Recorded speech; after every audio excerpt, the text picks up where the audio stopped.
Kak Darman sebagai anggota DPD RI Senator Indonesia menuju 2 periode, bagaimana selama ini hubungan kakak dengan warga di daerah pemilihan Provinsi Bangka Belitung?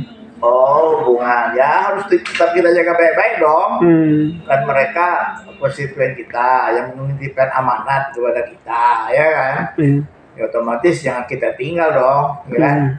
Apa-apa yang menjadi keluhan mereka kita dengerin. Cuman itu kan kita lakukan setiap kali kita reses. Jadi pola kerja DPD ini kan sebulan kita kerja di sini, ya kan? Rapat-rapat kerja dengan kementerian, rapat-rapat kerja dengan partner-partner kerja kita, ya kan?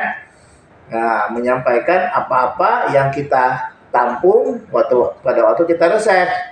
Keluhan-keluhan masyarakat nih, misalnya saya sekarang di komite 2 itu bidang sumber daya alam. Misalnya kita dengarkan petani-petani bagaimana ya sekarang harga pupuk mahal, susah dapat pupuknya, ya kan? Sementara kan kita ini sebagai negara impor beras terus gitu. Nah, seperti contoh itulah ya tadi baru kita juga persiapkan bagaimana nanti pada waktu proses kita melihat bagaimana realisasi daripada undang-undang mengenai pangan, ya undang-undang ketahanan pangan kita itu bagaimana? Kita lihat kita. Nah, itu yang paling up to date hari ini. Pada 1 periode kemarin, kontribusi apa yang diberikan oleh Kak Darman kepada warga di Dapil? Ya, kontribusinya pada waktu kita menghadapi COVID ya. Nah, kita tahu banyak masyarakat kita kan pada waktu itu, terutama usaha kecil menengah itu terpuruk, gitu ya.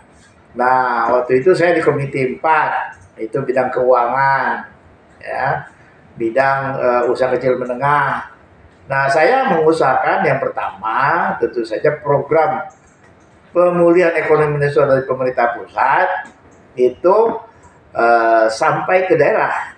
Karena ada program-program itu kan, bagaimana bantuan langsung tunai, bagaimana bantuan untuk usaha kecil menengah, ya, yang waktu itu setiap unit usaha itu dikasih bantuan 2,4 juta. Nah, itu kita usahakan supaya tersalur di daerah-daerah. Ya, jadi kita berkoordinasi dengan kepala dinas, kita berkoordinasi dengan kementerian yang ada di sini. Nah, itu tugas kita sebagai pengacara antara atas dengan yang bawah kan gitu ya. Mediator, jembatan. Kalau istilah zaman dulu tuh penyambung lidah rakyat, nah itu istilah Bung Karno dulu kan. Nah, itulah yang kita lakukan. Terus juga kita terlibat dalam program legislasi misalnya, ya, bagaimana kita terlibat dalam pembuatan undang-undang mengenai HKPD, hubungan keuangan pusat dan daerah. Itu pada waktu saya di Komisi 4. Itu kan undang-undang itu sangat penting, karena itu kita waktu itu DPD minta kepada DPR secara tripartit kita bahas. DPD itu harus terlibat dari mulai pansus, panja, sampai kepada tim sin, tim mus, tim terus. Nah, itu saya waktu itu tempatkan 4 orang anggota Komite 4 dari DPD RI. Nah, itu dari posisi legislasi, ya kan? Nah, dari segi menampung aspirasi, tentunya setiap kali reses kita turun ke daerah, kita dengarkan keluhan masyarakat, ya kan? Nah, itulah yang saya kira yang dirasakan manfaatnya oleh masyarakat. Kita dengarkan keluh kesah. Orang didengarkan keluh kesah aja kan udah melepaskan beban hidupnya kan. Ya, sambil ada kita beri harapan, tentunya bukan harapan kosong, karena kita akan usahakan bantuan-bantuan CSR misalnya di perusahaan-perusahaan, PT Timah, ya kan waktu itu kita banyak usahakan juga. Nah, saya heran juga kemarin katanya ada korupsi sampai sekian triliun, termasuk dana penyaluran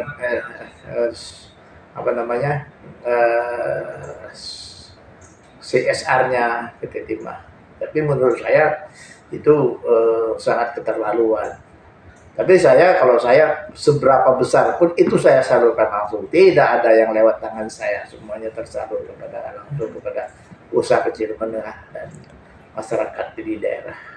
Pada periode 2024-2029, skala prioritas apa yang akan kakak sentuh di daerah pemilihan Bangka Belitung? Nah, karena saya sedang di Komite 2 itu bidang sumber daya alam, maka saya akan mengoptimalkan bagaimana pemanfaatan sumber daya alam itu sesuai dengan amanat ya pasal 33 Undang-Undang Dasar kita yang mengatakan bahwa bumi, air, dan kekayaan alam terpenduduk dikuasai dan digunakan sebesar-besar kemakmuran rakyat. Itu misinya yang harus kita bagaimana sumber daya alam kita ada di daerah itu bermanfaat tidak hanya secara nasional, tetapi lebih besar kemakmuran untuk rakyat di daerah setempat. Itu ya. Harapan Kak Darman kepada Harapan saya bahwa masyarakat mengerti bahwa DPD itu adalah penyambung aspirasi, tetapi dia bukan eksekutor, bukan dia yang melaksanakan program.